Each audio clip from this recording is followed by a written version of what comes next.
జీవపు వెలుగు ప్రేక్షకులకు ప్రభువైన యేసుక్రీస్తు నామమున శుభములు తెలియజేస్తా ఉన్నాం. మరో పునరుద్ధాన దినాన దేవుని వాక్యాన్ని నేర్చుకోవడానికి ప్రభు సముఖంలోకి విచ్చేసిన మీ అందరికీ ప్రభు నామమున శుభములు, ఆశీస్సులు మీకు మీ కుటుంబాలకు ప్రభు విస్తరింపజేయునుగాక. లేవీయుల కాండంలోని భాగాల్ని మనము గతించిన కొన్ని వారాలుగా మనము ధ్యానం చేస్తూ వచ్చాం. లేవీయుల కాండము మొదటి 7 అధ్యాయాలలో మరి ఈ యొక్క ఆరాధనలో బలులు ద్వారా దేవుని ఏ రీతిగా ఆరాధించగలం, ఏ రీతిగా దేవుని స్తుతించగలం అన్న విషయాన్ని మనం చూడగలిగాం. 5 బలియాగాలను మనం చూస్తూ వచ్చాం. ఈ దినము బలులను అర్పించడానికి యాజకులు మరి మధ్యవర్తులుగా ఉండడం మనము చూస్తూ ఉన్నాం. So worship involves sacrifice and worship involves service also. So 2 ప్రాముఖ్యమైనటువంటి భాగాలు. మొదటి 7 అధ్యాయాలు ఆరాధనకు బలులు ప్రాముఖ్యమైనవి, అంటే నీవు సమర్పించుకునే అనుభవాలు ప్రాముఖ్యమైనవి. రెండవది ఆరాధనకు మరి నీ యొక్క కాంట్రిబ్యూషన్ లేకపోతే నీ యొక్క పరిచర్య, సేవ కూడా అవసరం. యాజకుల యొక్క సేవ మరి 8, 9, 10 అధ్యాయాల్లో మనం చూడగలుగుతున్నాం. 8వ అధ్యాయంలో ఏ రీతిగా దేవుడు వారిని ప్రతిష్ఠించాడు, 9వ అధ్యాయంలో ఏ రీతిగా మరి తొలి పరిచర్య ఆరంభమైంది, దాని తర్వాత 10వ అధ్యాయంలో ఏ రీతిగా పరిచర్య విరిగిపోయిందో మనము చూస్తాం. 8, 9, 10 3 అధ్యాయాలలో యాజకులు ప్రభుకి తమను తాము సమర్పించుకున్న అనుభవాల్ని, ప్రతిష్ఠించుకున్న అనుభవాల్ని, దాని తర్వాత పరిచర్య ఆరంభము 9వ అధ్యాయంలో, దాని తర్వాత పరిచర్య ఏ రీతిగా విఫలమైందో, విరిగిపోయిందో 10వ అధ్యాయంలో మనము చూడగలుగుతాం. ఇవి 3 అధ్యాయాలు యాజకులకు సంబంధించిన ఘనమైనటువంటి అధ్యాయాలుగా మనము జ్ఞాపకం చేసుకోవాలి. 8వ అధ్యాయంలో దేవుడు ఇశ్రాయేలు ప్రజలందరినీ కూడా పిలుస్తూ ఉన్నాడు. చూడండి ఏమంటున్నాడు 3వ వచనంలో, ప్రత్యక్షపు గుడారం యొక్క ద్వారం యొద్దకు సర్వ సమాజమును సమకూర్చుము అనగా, సర్వ సమాజము ఈ యొక్క పరిచర్య ఆరంభములో ఏ రీతిగా యాజకుల యొక్క ప్రతిష్ట, యాజకుల యొక్క పరిచర్య ఆరంభము, ఏ రీతిగా పరిచర్య ముందుకు కొనసాగుతున్న ఈ అనుభవాలలో సర్వ సమాజాన్ని రమ్మనడం మనము చూస్తున్నాం. We're looking at a great congregation or first congregation of God. దేవుని యొక్క మొదటి సంఘాన్ని మనము చూస్తున్నాం. దేవుడు సంఘాన్ని ఎప్పుడు కూడా లోకాన్ని నుంచి పిలుచుకున్నాడు. ఐగుప్తు దేశం నుంచి ఇదిగో మీరు నా స్వకీయ సంపాద్యమని దేవుడు వారిని సినాయి పర్వతానికి పిలుచుకున్నాడు. 7వ అధ్యాయంలోని చివరి మాటలు మనం చూడగలుగుతున్నాం. ఆ దినమున యెహోవా సినాయి కొండ మీద మోషేకు అలాగున ఆజ్ఞాపించాను.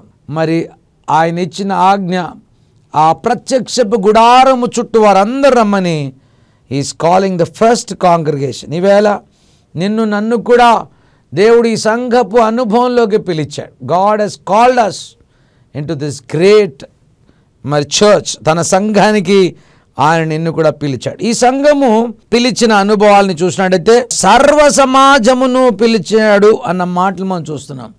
ఈ సర్వ సమాజము ప్రత్యక్షపు గుడారం దగ్గర పట్టరు.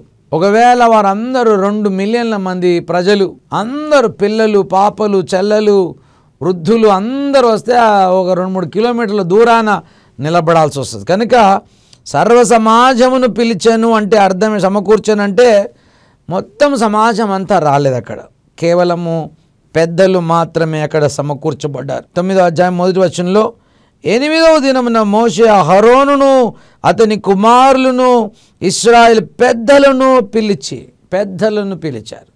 గోత్రకర్తలు, దాని తర్వాత వారి తర్వాత ఉన్నటువంటి కర్తలు, మరి లీడర్స్గా ఒక్కొక్క కుటుంబానికి నాయకులుగా ఉన్న వారందరూ కూడా ఈ యొక్క అభిషేకపు మరి సెరమనీకి పిలువబడ్డారు. ప్రతిష్ఠించబడే ఈ సెరమనీకి పిలువబడినట్లుగా మనము చూస్తా ఉన్నాం. యాజకుని దేవుడు ఏ రీతిగా ప్రతిష్ఠించాడు, యాజకులను ఏ రీతిగా మరి వారిని కడిగాడు అన్న విషయాల్ని మనం ఈ వచనాల్లో మనము చూస్తూ ఉన్నాం. సో కనుక ఈ దినం దేవుని యొక్క ప్రణాళిక ఏంటంటే ఇక్కడ యాజకులను ప్రతిష్ఠించడానికి దేవుడు కోరుతున్నాడు. 8వ అధ్యాయం 1వ వచనాన్ని చదువుదాం. మరియు యెహోవా నీవు అహరోనును అతని కుమారులను వారి వస్త్రములను అభిషేక తైలమును పాప పరిహారార్థ బలి రూపమైన కోడలను 2 పొట్టేలను గంపెడు పొంగెడి భక్ష్యములను తీసుకొని ప్రత్యక్షపు గుడారం యొక్క ద్వారం యొద్ద సర్వ సమాజము కూర్చోమనగా వారందరూ కూడా అక్కడ మరి కూర్చున్నట్లుగా మనము చూస్తూ ఉన్నాం. So the ceremony begins. ఈ యొక్క ప్రతిష్ట కార్యక్రమం ఆరంభమవుతున్నటువంటి అనుభవాల్ని మనము చూస్తున్నాం. ఈ అనుభవాలలో మనము జ్ఞాపకం చేసుకోవాలి, యాజకులను మాత్రమే దేవుడు ప్రతిష్ఠించాడు. యాజకులు ఇశ్రాయేలు ప్రజలందరి ప్రతినిధులు. యాజకుల్ని చూసినప్పుడు దేవుడు సర్వ సమాజాన్ని చూస్తున్నాడు. యాజకుల యొక్క పవిత్రతను చూసినప్పుడు సర్వ సమాజం యొక్క పరిశుద్ధతను చూస్తున్నాడు. యాజకుడు యథార్థంగా ఉండడాన్ని బట్టి సర్వ సమాజం యథార్థంగా ఉండడం చూస్తున్నారు. They are the representatives of God. తదుపరి ప్రవక్తలు వచ్చారు. ప్రవక్తలు దేవుని ప్రతినిధులు, యాజకులు మనుషుల ప్రతినిధులైతే ప్రవక్తలు దేవుని ప్రతినిధులుగా కనబడుతూ ఉన్నారు. ఈవేళ మనమందరం కూడా క్రైస్తవ సంఘంగా మనము 2 అంశాలు, మనము మనల్ని మనమే ప్రతినిధులం, అంతేకాకుండా క్రీస్తు ప్రతినిధులంగా మనము కూడా ఉంటున్నాం. కనుక మన సహోదరుల నిమిత్తము దేవుని నిమిత్తము ప్రతినిధులంగా ఉంటున్నాం. సో నంబర్ 1, ఇక్కడ యాజకులందరినీ దేవుడు ప్రతిష్ఠించే ఈ కార్యక్రమంలోకి మనము చూడడానికి ఇష్టపడుతున్నాం. సో ఈ వచనాలలో దేవుడు వారిని సర్వ సమాజాన్ని పిలిచాడు. 4, 5 వచనాలని చదువుతున్నాను. యెహోవా మోషేకు, ఇక్కడ చూడండి, ఆజ్ఞాపించననే పదాన్ని గమనించండి. యెహోవా మోషేకు ఆజ్ఞాపించినట్లు అతడు చేసెను. సమాజము ప్రత్యక్షపు గుడారం యొక్క ద్వారం యొద్ద కూడిరాగా యెహోవా మోషే సమాజముతో చేయవలనని యెహోవా తనకు ఆజ్ఞాపించిన కార్యము ఇదే అనెను. పిల్లరా, దేవుడు ఆజ్ఞాపించడం మనము చూస్తా ఉన్నాం. 2 సార్లు ఈ పదం ఈ వచనాల్లో కనబడుతుంది. ఆజ్ఞాపించను. 8, 9, 10 అధ్యాయాలలో 20 సార్లు దేవుడు ఆజ్ఞాపించను అనే పదాన్ని మనం చూస్తున్నాం. మోషే కూర్చొని ఇది ఎలా చేయమంటున్నాడు, ఎందుకు దేవుడు అని ఆలోచించేసి విధానం మనం ఎక్కడ చూడడం. మోషేకు దేవుడు ఏమైతే చెబుతాడో దాని గురించి ఆయన ఆలోచించాడు. దేవుడు ఏమైతే చెప్తున్నాడో నమ్మి ఆ పని చేస్తాడు, అంతే. క్రైస్తవ జీవితంలో మనం కూడా దేవుడు ఇలా ఎందుకు చేయమంటున్నాడు, అలా ఎందుకు చేయమంటున్నాడు అని మనం ప్రశ్నించాల్సిన అవసరం లేదు. Christianity begins with belief. విశ్వాసముతో ఆరంభమవుతుంది మన క్రైస్తవ జీవితం. దేవుడు ఎందుకు ఇలా చెప్తున్నాడు, ఇలా చేయమన్నాడా, అలా చేయమన్నాడు, ఎందుకు ఇలా చేయమనలేదు, ఇలాంటి ప్రశ్నలు మనకు రాకూడదు. మనం ఆయన చెప్పాడు, మనము చేయాలంతే. ఇక్కడ కూడా మోషే యొక్క అనుభవంలో మనమందరం జ్ఞాపకం చేసుకోవాలి, దేవుని మాటల్ని నమ్మిన వాడుగా మనము చూస్తూ ఉన్నాం. ఈ దినం క్రైస్తవ సంఘం మన ఇష్టానుసారంగా మనం ముందుకు సాగుతున్నాం.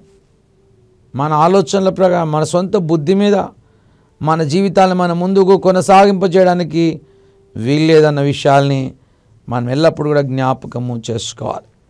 సో 4, 5 వచనాలలో మరి దేవుని ఆజ్ఞను మనము చూస్తున్నాం. 6వ వచనాన్ని గమనిద్దాం. అప్పుడు మోషే అహరోనును అతని కుమారులను దగ్గరకు తీసుకొని వచ్చి నీళ్లతో వారికి స్నానము చేయించను. మొట్టమొదటిగా ఈ సెరమనీలో వాషింగ్ ఉన్నది. నీళ్లతో కడగటం అనే అనుభవాల్ని మనము చూస్తూ ఉన్నాం. ఈ ఆర్డినేషన్ సెరమనీలో మొట్టమొదటిగా కడగటం అంటే ప్రజలందరినీ నుండి యాజకులను వేరు చేయడం అని అర్థం. కడగటం అంటే వీరు దేవుని కొరకు ప్రత్యేకించబడిన వారు అని అర్థం. కొత్త నిబంధనలో ప్రభువైన యేసుక్రీస్తు మనకు బాప్తీసపు అనుభవాన్ని ఇచ్చాడు. మనము ఆయన సముఖంలో ప్రత్యేకించబడిన వారం, దేవుని కొరకు సెట్ అపార్ట్ చేయబడిన వారం, దేవుని కొరకు కడగా పెట్టబడిన వారముగా మనము జ్ఞాపకం చేస్తున్నాం. సర్వ సమాజం ఎదుట వారికి అందరికీ అహరోనుకు ఆయన కుమారులకు స్నానము చేయించినట్లుగా చూస్తున్నాం. It is an ordination among పబ్లిక్లో చేసినటువంటి కార్యక్రమం ఇది. బాప్తిసం కూడా రహస్యంగా చేసేది కాదు. ఇట్ ఈజ్ ఎ పబ్లిక్, అందరూ చూసేటట్లుగా వారి యొక్క దేహములకు స్నానము చేయించినట్లుగా మనము చూస్తున్నాం. దేవుని కొరకు మాత్రమే వారు పని చేయాలి, దేవుని కొరకు మాత్రమే వారు ఉండాలి, దేవుని కొరకు మాత్రమే వారు బ్రతకాలి. ఇక దేని కొరకు బ్రతికేది లేదు. చూసారు ఎంత వింత అయినటువంటి విషయం. ఒక అథ్లెటిక్ని ఒక ఇంటర్వ్యూయర్ అడుగుతున్నారు, ఏమనంటే నువ్వు ఇంత వేగంగా ఇంత శక్తివంతంగా నీవు పరిగెత్తి గోల్డ్ మెడల్ తెచ్చుకున్నావు, మరి ఎలా సాధ్యమైందంటే ఆమె చెప్పిన మాట ఏంటంటే అన్నిటినీ నెగ్లెక్ట్ చేశాను అని అన్నది. నా మనసులో ఒకటే ఒకటి ఉంది, అదేంటంటే పరుగు పందెం, అంతే. తక్కినవన్నిటినీ నేను తృణీకరించాను. I have neglected everything. నా మనసులో కేవలము పరుగు గురించే ఆలోచన ఉంది. ఇక్కడ యాజకులు కూడా ఈ సర్వ సమాజము నుండి పూర్తిగా ప్రత్యేకించబడ్డారు. దేవుని కొరకు మాత్రమే వారు ఇక్కడ ఉండాలి. ఈ అధ్యాయంలో మనము గమనించినట్లయితే వారికి వేరే పని చేయడానికి వీలేదు. They are totally set apart for God. దేవుని కొరకు ప్రత్యేకించబడినటువంటి అనుభవాల్ని మనము చూస్తున్నాం. తదుపరి వారికి 6వ వచనం తర్వాత 7వ వచనం చూడండి. తర్వాత అతడు వారికి చొక్కాయి తొడిగించి అతనికి దట్టి కట్టి నిలువుటంగి ఏపోదును వేసి ఏపోదు యొక్క విచిత్రమైన నడికట్టును అతనికి కట్టి దాని వలన అతనికి ఏపోదు బిగించి అతనికి పతకము వేసి ఆ పతకములో ఉరిమును తుమ్మిమును వాటిని ఉంచాను. అతని తల మీద పాగాను పెట్టి ఆ పాగా మీద అతని నొసట పరిశుద్ధ కిరీటముగా బంగారు రేకును కట్టాను. అట్లు యెహోవా మోషేకు ఆజ్ఞాపించినట్లుగా మనం చూస్తున్నాం. రెండవది, మొదటిది వాషింగ్ అండ్ రెండవది మరి క్లోదింగ్గా మనం చూస్తా ఉన్నాం. పిల్లారా, మొట్టమొదటిగా మనము కూడా బాప్తీసములో మరి కడగబడ్డాం. ఎఫెసీ రాష్ట్ర పత్రిక 5వ అధ్యాయము 26వ వచనంలో మనమందరం కూడా మరి ఆయన వాక్యమును నీళ్ల ద్వారా ఉదక స్నానము చేయించబడిన వారంగా మనము చూస్తా ఉన్నాం. తీతు రాసిన పత్రిక 3వ అధ్యాయం 5వ వచనంలో పునర్జన్మ సంబంధమైన స్నానాన్ని మనం పొందిన అనుభవాలను చూస్తూ ఉన్నాం. అంతేకాకుండా మరి కొత్త స్వభావాన్ని ఆయన మనకు ధరింపజేసినట్లుగా మనం చూస్తున్నాం.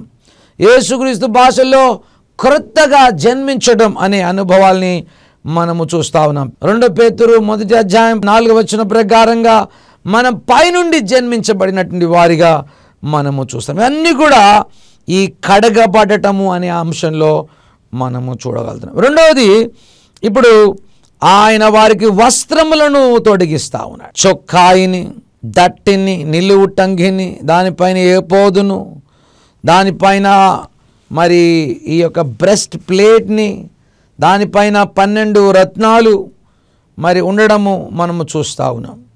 తర్వాత ఉర్రీము తుమ్మీము అనే భుజాల మీద పెట్టబడిన 2 రత్నాలుగా మనము చూస్తూ ఉన్నాం.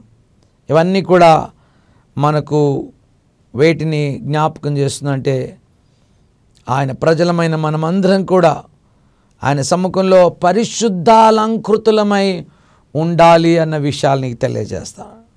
పరిశుద్ధులముగా దేవుని సముఖంలో కనబడాలి అని జ్ఞాపకం చేస్తాను. కనుక పరిశుద్ధాలంకృతులమై మనము ఉండాలి.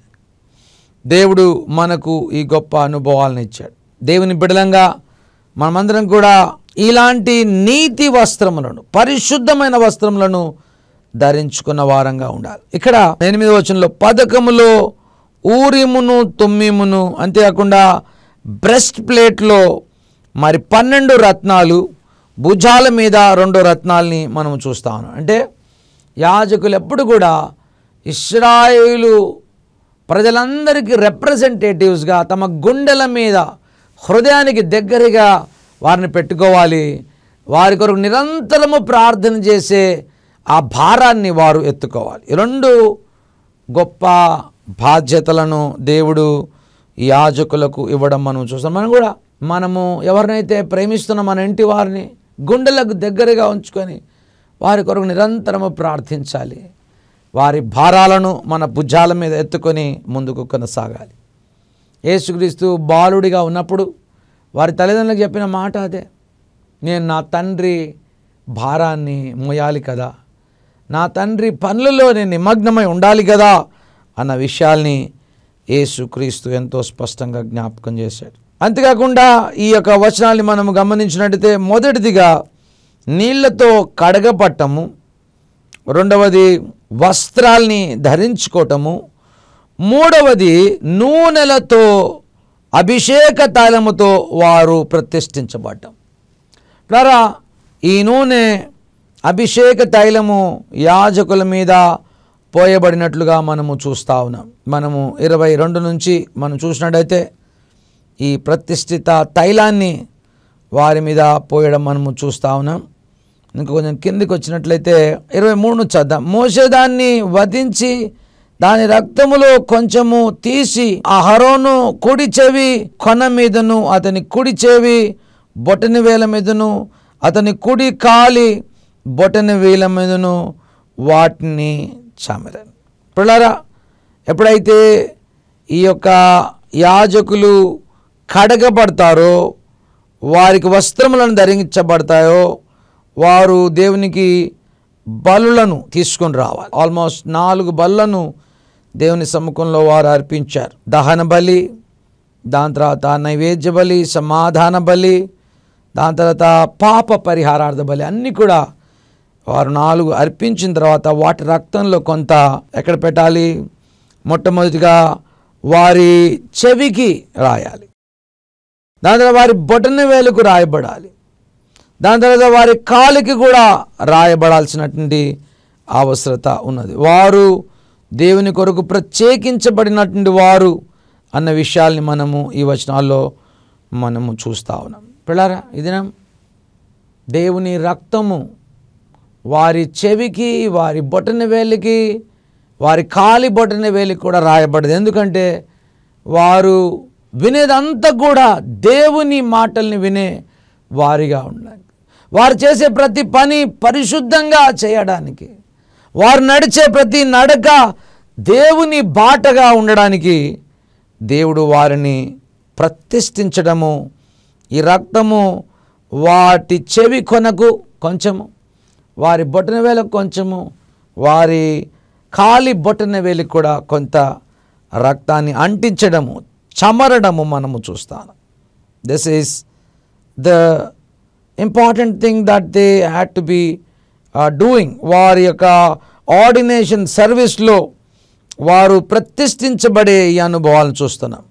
ఆ రీతిని కొంచెం నూనె కూడా దాంట్లో కలపబడి ఆ నూనెను కూడా వారి మీద ప్రోక్షించిన తర్వాత ఆ నూనె రక్తము కలిపి ఇవి చెవికి, బొటన వేలికి, కాలికి కూడా రాయడం మనము చూస్తా ఉన్నాం.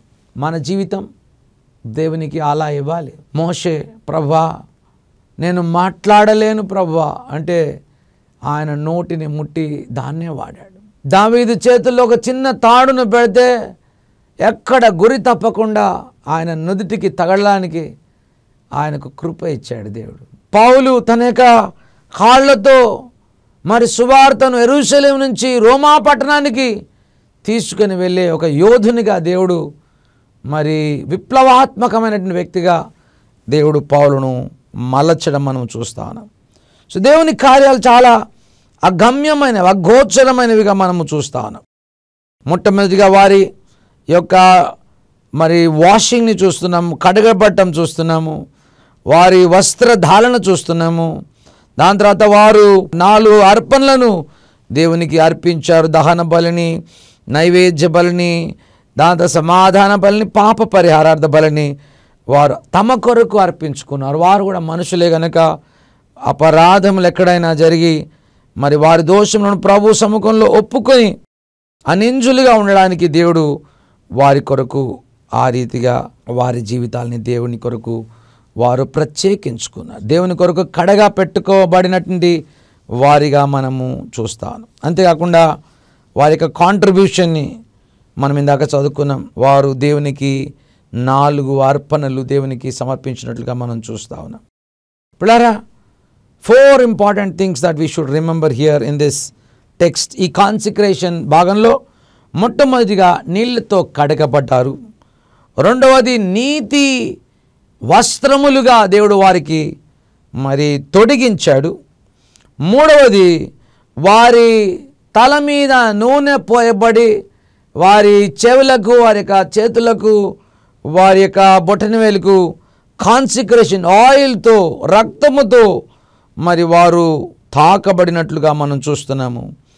నాలుగవది వారు 4 బలులను దేవుని సముఖంలోకి వారు తీసుకొని రాగలిగారు. పిల్లరా, ఈ దినం మరి మన జీవితంలో మరి ఈ 4 ప్రాముఖ్యమైన అంశాలు కూడా చాలా విలువైనవి. మొట్టమొదటిగా క్రైస్తవులంగా మనం అందరము నీటి మూలముగా బాప్తీసపు అనుభవంలోకి ప్రభు మనల్ని తీసుకొని వస్తున్నాడు. నీళ్ళ యొక్క శుభ్రతను మనం చూస్తున్నాం. నీళ్ళంటే బ్యాప్టిజం ఎగ్జాక్ట్గా కాదు, కానీ వాక్యం అనే ఉదక స్నానముతో దేవుడు మనల్ని ప్రతిదినము కడిగి పరిశుద్ధపరుస్తున్నాడు. ఈ దినం నీవు అలాంటి మరి సమనిలోకి రాగలిగావా? వాక్యం చేత నిన్ను నీవు కడుక్కుంటున్నావా?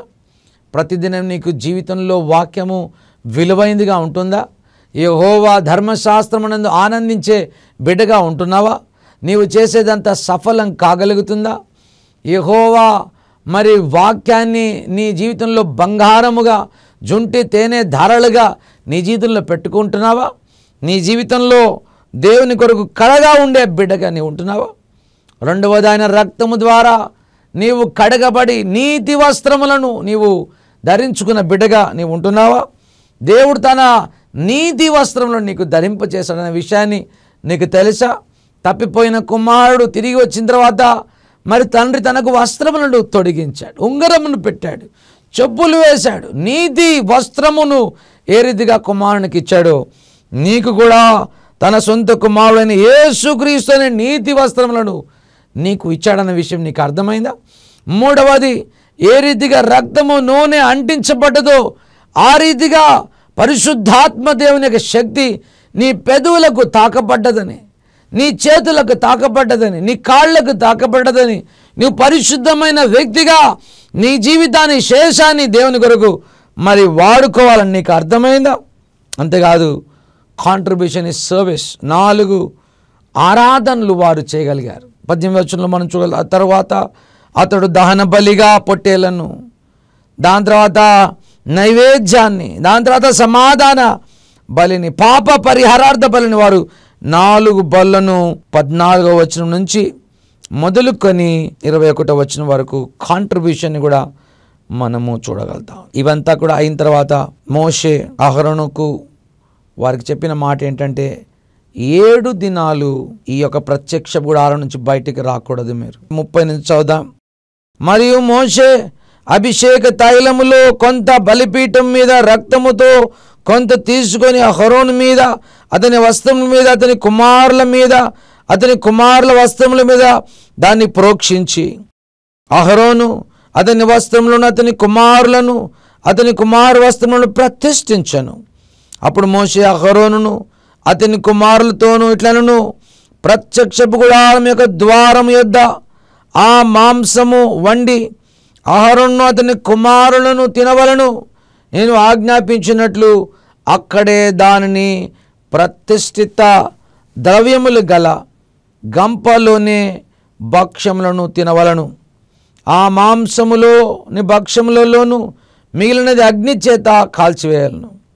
మీ ప్రతిష్ఠిత దినములు తీరు వరకు 7 దినములు ప్రత్యక్ష గుడారం యొక్క ద్వారము యుద్ధ నుండి బయలు వెళ్ళకూడదు.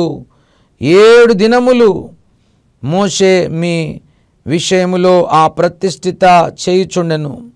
మీ నిమిత్తము ప్రాయశ్చిత్తము చేయుటకై అతడు నేను చేసినట్లు చేయవలనని యెహోవా ఆజ్ఞాపించాను. 35వ వచనం, మీరు చావకుండున్నట్లు మీరు ప్రత్యక్ష గుడారం యొక్క ద్వారము యొద్ద 7 దినముల వరకు రేయింబగళ్ళుండి యెహోవా విధించిన విధిని ఆచరింపవలను.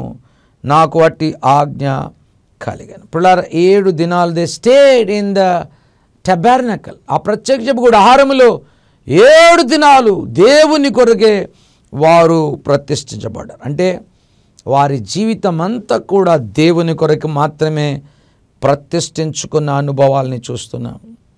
ఎంత గొప్ప సమని యాజకులకు దేవుడు మరి ప్రజలందరి కొరకు ప్రజల పక్షాన నిలబడే యాజకుడు ఎలా ఉండాలను అన్న విషయాల్ని ఈ వచనాల్లో జ్ఞాపకం చేస్తాను. ఇది ఎప్పుడైతే మనం ఈ రీతిగా మన జీవితాల్ని దేవునికి సమర్పించుకుంటాము, నీ జీవితంలో అద్భుతాలు చూడగలుగుతావు. నీ నోరు నత్తిది కావచ్చు మోసేవాళ్ళే, కానీ ఇశ్రాయేల్ ప్రజలకు అందరికీ దైవ వాక్కును అందించగలిగి, నీ చేతులు చాతగానివి కాకపోవచ్చు, శక్తివంతమైన కార్యాలు చేయడానికి ప్రభు కృప ఇస్తాడు. నీ కాళ్ళు తత్తరిల్లిన కాలు నడవలేని కాలే ఉండొచ్చు, శక్తివంతమైన సువార్తను తీసుకుపోగలిగిన కాలుగా ప్రభు నిన్ను చేయగలడు. యాజకులు ఆ రీతిగా తమను తాము దేవునికి ప్రతిష్ఠించుకొని దేవుని కొరకైన ప్రజలుగా వారు జీవించగలిగారు. ఈ దినం నీవు కూడా రాజు అయిన యాజక జనాంగమే, దేవుడి కొరకు ఇష్టమైనటువంటి ప్రజగా దేవుడు నిన్ను కోరుకున్నాడు కనుక నీవు కూడా ఆయన కొరకు పవిత్రమైన జీవితాన్ని జీవించు, నిర్దోషమైన జీవితాన్ని దీవించు, ఆయన కొరకే బ్రతుకు. ఆయన నిశ్చయంగా నేను దీవించి ఆశీర్వదిస్తాడు. ప్రార్థన చేసుకుందాం. నమ్మదగిన దేవా, సత్య స్వరూపైన తండ్రి, మరో పర్యాయం నీ ప్రజలను నీవు దర్శిస్తూ ఉన్నావు. యాజకులు పలనాడు ఏ రీతిగా నీ కొరకు కడగా పెట్టబడ్డారు, నీ ప్రజలైన సంఘము కూడా నీ కొరకు కడగా పెట్టబడి ప్రత్యేకముగా ఉండే పరిశుద్ధ సమూహముగా మమ్మల్ని అందరినీ మలచండి, మమ్మల్ని అందరినీ మార్చండి. నీ యొక్క నాయన వాక్యము చేత మమ్మల్ని ఉదక స్నానం చేయించి నీతి అనే వస్త్రములను మాకు తొడిగింపు చేసి నాయన పరిశుద్ధాత్మ చేత మా తల మొదలుకొని మన పాదముల వరకు మరి ప్రత్యేకంగా పరిశుద్ధపరిచి ప్రతిష్ఠించబడిన వారమై నీ కొరకు మా జీవితాల్ని అర్పణగా అర్పించుకునే బలియాగంగా మా బ్రతుకుల్ని సమర్పించుకునే గొప్ప జీవితాల్ని మాకు ప్రసాదించమని యేసు దివ్యమైన ఘనమైన నామమున ప్రార్థించి వేడుకుంటున్నాం మా గొప్ప తండ్రి. ఆమెన్.